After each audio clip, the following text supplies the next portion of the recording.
आदरणीय प्रधानमंत्री श्री नरेंद्र मोदी जी के मार्गदर्शन में देश की नई संसद में माननीय वित्त मंत्री जी ने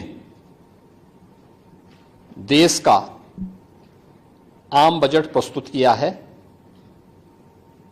यह बजट सर्वस्पर्शी,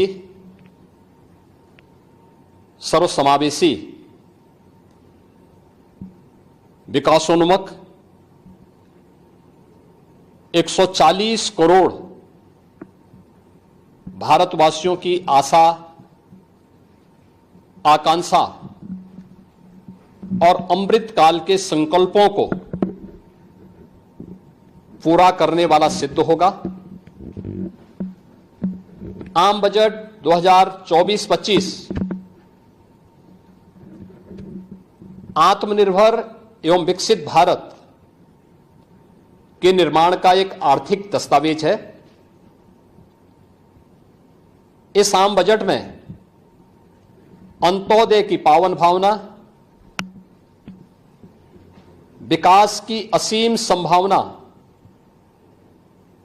और नवोन्मेष की नवदृष्टि है। इस आम बजट में अन्नदाता किसानों की समृद्धि के लिए 1,52,000 करोड़ रुपए,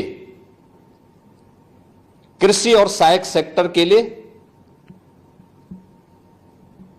महिला सशक्तिकरण के लिए 3 लाख करोड़ रुपए से अधिक का प्रावधान किया गया है।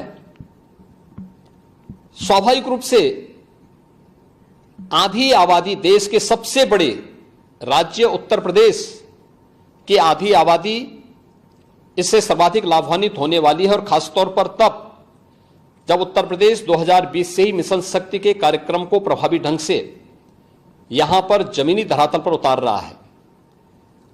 सर्वाधिक अन्नदाता किसान उत्तर प्रदेश के अंदर निवास कर रहा है। उन अन्नदाता किसानों की समृद्धि में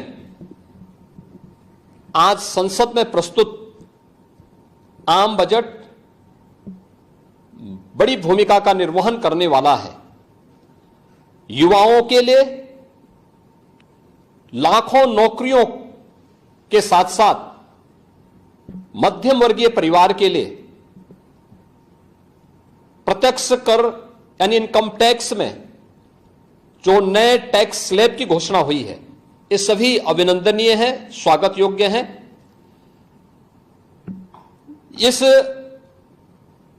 पूरे बजट को अगर मैं कह सकता हूं कि यह बजट भारत को $5 ट्रिलियन की इकोनॉमी में बदलने के संकल्प के साथ ही दुनिया के ग्रोथ इंजन के रूप में भारत की भूमिका को और विकसित भारत की संकल्पना को साकार करने का एक आर्थिक दस्तावेज के रूप में यह देश की संसद में प्रस्तुत किया गया है। इस 140 करोड़ जनता जनार्दन के लिए समर्पित उनकी आशा, उनकी आकांक्षा और अमृत काल के संकल्पों को पूरा करने वाले इस बजट के लिए मैं आदरणीय प्रधानमंत्री जी के प्रति आभार व्यक्त करता हूं। माननीय केंद्रीय वित्त मंत्री माननीय श्रीमती निर्मला सीतारमण जी को और उनकी पूरी टीम का मैं अभिनंदन करता हूं। मध्यम वर्ग को राहत देने के लिए इस आम बजट में जो उपाय किए गए उसको लेकर क्या कहना है? देखिए, मध्यम वर्गीय परिवार में टैक्स के बारे में सबसे बड़ी छूट आज उपलब्ध हुई है, और यह लंबे वर्ष समय से यह मांग चली आ रही थी। 3 लाख तक के प्रत्यक्ष कर यानी इनकम टैक्स में कोई भी टैक्स नहीं लगेगा। इसके साथ साथ अन्य जो स्लैब भी दिए गए हैं वे काफी राहत भरे हैं।